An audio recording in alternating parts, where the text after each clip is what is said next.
Joining me now to talk about the Trump news conference today and today's confirmation hearings is Senator James Lankford, the only senator who sits on both the Intelligence and Homeland Security committees. And Senator, it's great to have you with us. Thanks. Let me start with first, General Kelly. How is that moving in your judgment? Secondly, we're starting to get some real motion and movement now on Capitol Hill. The Attorney General nominee, of course, Senator Jeff Sessions. Right. So we've been in session a week and a half so far. We've done all of our organizational meetings, set up all the committees, have started through the process of actually doing hearings. General Kelly, as you mentioned before, to lead the Department of Homeland Security, I think will sail through. Very well-respected Marine general, did a terrific job of leading Southcom and answered great questions, dealing with immigration, dealing with Secret Service, dealing with how we're going to handle the many issues that we had faced, whether it be Coast Guard or whatever it may be. He did a great job on that yesterday, and I expect it to be the same tomorrow when we have CIA nominee Mike Pompeo in front of the Intel Committee. And Senator Sessions moving apace, you expect confirmation? He's moving at pace. My frustration is that basically the Democrats are coming forward and saying, prove to us that you stopped being a racist. And it's just a completely unfair line of questions that they're trying to lay out to him, saying, hey, I assume you're a racist decades ago and sometime you changed, but tell us when you changed from that. And it's just a really bizarre line of questions, and it's extremely divisive. I have heard some of the most ignorant statements, and as you know, there have been more than a few in recent years on Capitol Hill, but some of the most ignorant statements have emanated from the Democrats, who are obviously insincere. They are talking and speaking and questioning from an ideological foundation that is purely pragmatic politics and nasty as the dickens. Yeah, it is. And what they're trying to do is they can't stop Jeff Sessions from being selected as the Attorney General. They're just trying to hurt him so that when he actually tries to do his job, that he'll be wounded in the process. He's not going to do that. He's not going to put up with that. Jeff Sessions is a decent human being, has been a great leader, been in the Senate for a long time, been a state Attorney General. He's fought through a lot of issues. They don't like the fact that Jeff just says, I'm going to follow the law. They like an Attorney General that says, hey, I'm going to be a little fuzzy on the law. I'm going to follow the law, but sometimes I'll fudge on it. Jeff just says, I'm going to follow it. Yeah, and Cory Booker, Senator Booker, talking about bending the arc today. It sounded like bend the law, the way he articulated the expression. And I think perhaps that's exactly what he meant, something to be put above the law, because Sessions has made it clear. He is a man, right, as the president-elect is, of law and order for all Americans.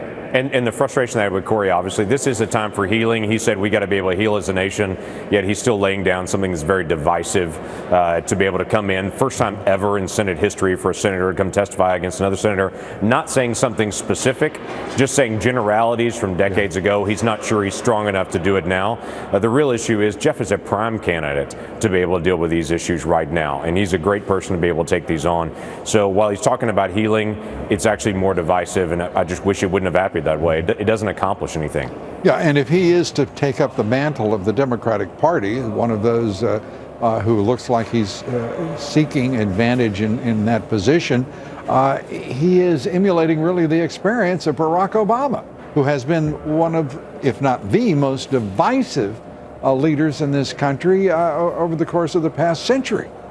Yeah, and Cory traditionally has been somebody that really works hard to reach across party lines, to try to work with all people, keeps a great attitude and interacts well. It was a real surprise to me that he suddenly decided, you know what, in this Congress, I'm going to stop doing that and I'm going to switch over and be the rank partisan now suddenly.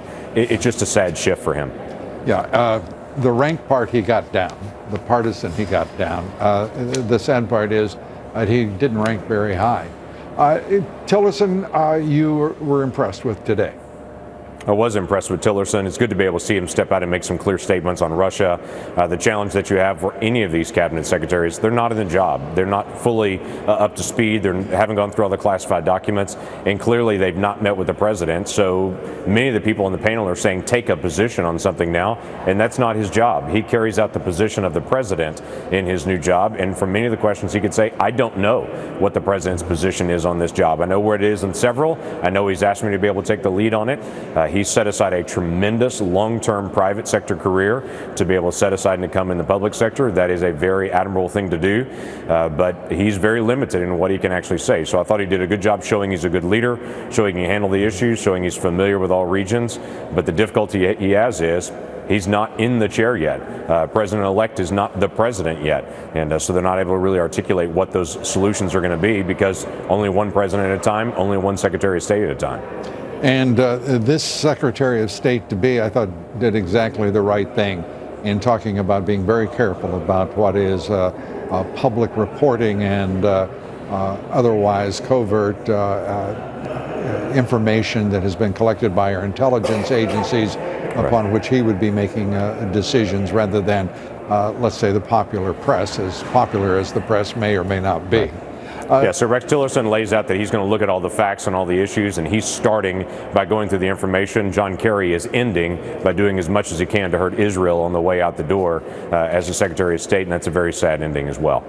But ending it is, Senator, and there is something very, very gratifying about that, and hopeful. Senator, we had the president-elect today in his news conference announce the ways in which he is going to separate his private business and those assets and operations from his public service as president. I personally thought that he did a terrific job. His attorneys in constructing what is to me, the architecture of the separation makes all the sense in the world. Your reaction? I think it's exactly the right way to go. He also was clear to say, this is not required of me, but it's advisable to do this. I want to make it clear to the American people that I'm not trying to do international negotiations based on my business preference. The difficulty he has is everywhere in the world that you travel, there are Trump properties there. And so he's been very engaged as a businessman in doing real estate all over the world. And so there's no way to be able to divide that out other than to be able to shelter it and say, I won't be involved in the day-to-day operations. Many of the liberals are already out there on the TV today saying we won't be happy until he sells everything, walks away from everything, and ends up in total poverty. That's the only shot that we're going to have, and that's not going to happen. That's not even a reasonable request. He's got to be able to isolate his holdings, set them aside, and then through the course of his presidency, then the American people have got to step up and say, hey, make sure you're watching for the American people, not your own pocketbook. That's a fair request. A fair request, and I believe that reasonable people, and reasonable usually excludes the national left in this country. I think all applaud what the president-elect has done. We appreciate, Senator, you have a great new year. You're off to a fast start, and that feels right for what we have ahead of us. Thanks so much, Senator James Lankford. You bet. Thank you. Glad to do it.